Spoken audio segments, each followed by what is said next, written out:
Oi, gente! Como vocês estão? Meu nome é Tessinaine Pereira dos Santos. Eu estudo no Colégio Sagrado Coração de Maria. Estou no 9º ano atualmente. Hoje, nesse vídeo aqui, eu vou vir indicar pra vocês e falar um pouquinho sobre o livro A Revolução dos Bichos, de George Orwell. Ainda falando sobre o livro em si, a parte física dele, a capa.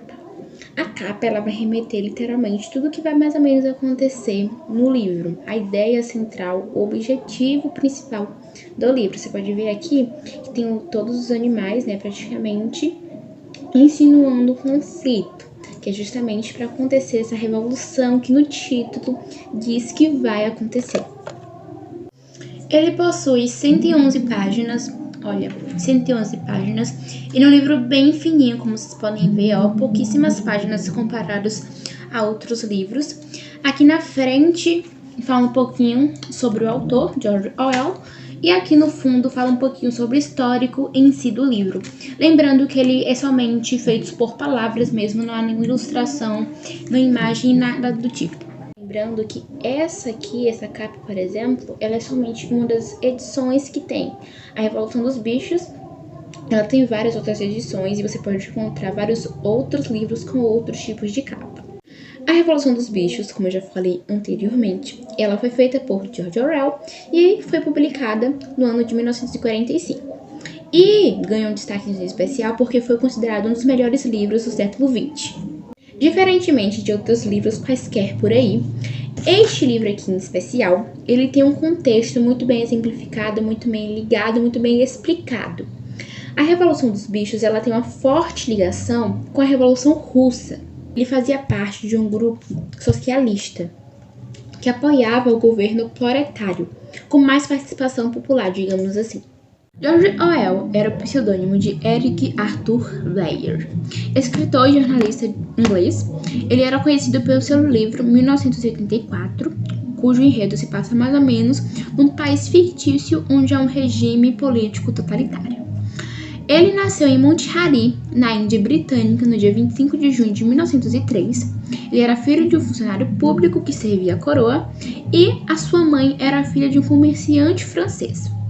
Após abandonar sua carreira militar, Orwell ele decidiu que se dedicaria totalmente à literatura e entre os anos de 1928 e os anos de 1929 vagou pela França e pela Inglaterra enquanto desempenhava qualquer tipo de trabalho. Nessa época aí, mais ou menos, George Orwell ele começou a escrever os primeiros rascunhos de sua primeira obra, Sem Eira nem Beira, em Paris e Londres. E aí por diante ele começou a lançar vários outros livros, chegando no nosso queridinho que a gente tá falando agora, que é a Revolução dos Bichos, no ano de 1945. Durante essa leitura, que eu garanto que vai ser muito prazerosa, vários assuntos convenientes e importantes mesmos são abordados. E quando eu digo que são muitos, são muitos. Por exemplo, um assunto que é muito bem abordado, muito bem explícito, uma crítica muito bem explícita, é o socialismo soviético. Em si mesmo, falando sobre a história, essa fábula aqui sátrica conta sobre a revolta dos bichos da Granja do Solar, que mais tarde vai se passar a se chamar Granja somente dos Animais. E eles estavam todos nessa revolta para tentar se libertar da mão do Sr. Jones, que possivelmente maltratava os animais, usava eles somente como cobaia e para bem próprio.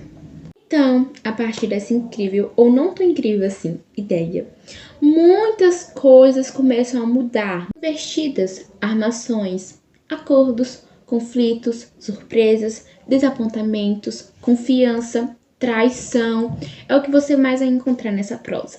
Era para ser mais ou menos uma revolução em que todos os animais que fizessem parte se apoiassem, estivessem em mesma sintonia, realmente lutando por um único objetivo, o principal, saiu totalmente dos eixos. Quando alguns integrantes daquela imensa multidão de animais começaram a, digamos assim, que se rebelar contra o objetivo principal da revolução. Agora, uma das curiosidades muito interessantes do livro, saindo mais desse eixo de política, de soberba, de inveja e etc. Uma curiosidade muito interessante é que os personagens faziam menção a personagens históricos daquela época.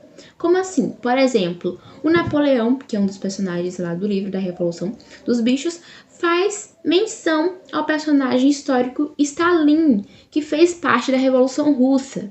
E além dessas relações com os personagens históricos daquela época, muitas vezes o nome dos próprios personagens faziam jus às características que eles possuíam. Por exemplo, Garganta. Garganta foi um personagem muito conhecido durante a trama, certo? E ele recebeu esse nome porque ele era muito comunicativo. Ele era encarregado de dar os avisos aos animais. Ele tinha uma lábia muito boa, ele conseguia convencer as pessoas com grande facilidade. Agora, caminhando para o finalzinho de falar sobre esse livro aqui perfeito, eu vou trazer um spoilerzinho, uma ceninha muito importante para o contexto do livro. Essa cena aí, ela se passa quando todos os animais da granja, eles se reúnem com muito vigor, muita euforia, muito animados, e eles acabam criando umas regrinhas, mas como mandamentos mesmos, que devem ser seguidos e até então até foram. E o interessante de se notar é que realmente no início de tudo eles estavam muito comprometidos a fazer aquilo dar certo. Eles estavam realmente muito comprometidos àquela revolução que eles tanto sonhavam fosse pra frente. Então é isso, galera. Esse aqui foi só um pouquinho sobre a Revolução dos Bichos. Esse livro aqui realmente é incrível. Leiam, vocês não vão se arrepender. Realmente vale a sua leitura. Ele realmente traz temas muito importantes e que só vão te acrescentar. Desde já, muito obrigada pela sua atenção e até a próxima.